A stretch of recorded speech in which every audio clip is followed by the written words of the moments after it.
So me and my team worked on this extensively last night. The category for this is UI Toolkit. I'm going to look up Party-View. So a lot of us were working with Party-View on our various projects here. And as you can see, the interface for this thing is pretty dated. This was a good example of what it looked like. This is the interface for Party-View. And I thought that I would try and update it a bit.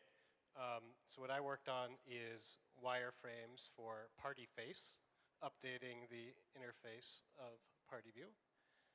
And this is my mock-up. I'm sorry it's a little bit bigger than the screen. But I wanted to focus on really reducing the number of interface elements that were sort of taking over the full interface.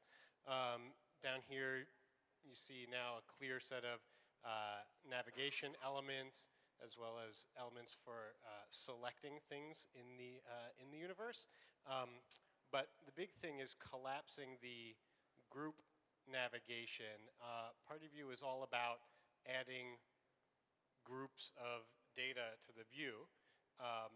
And so you'd have all these different layers that you can add. And I could select a bunch of layers. And now I would get some nice tabs up here that I could close out.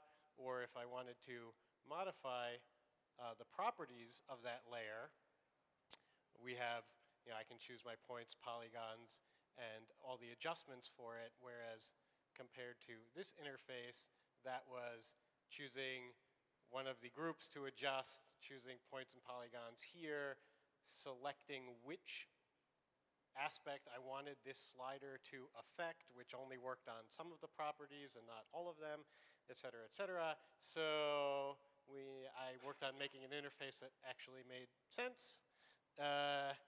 And that is roughly it. We have field of view out here. We added distance from the sun and speed at the request of some of the astrophysicists here.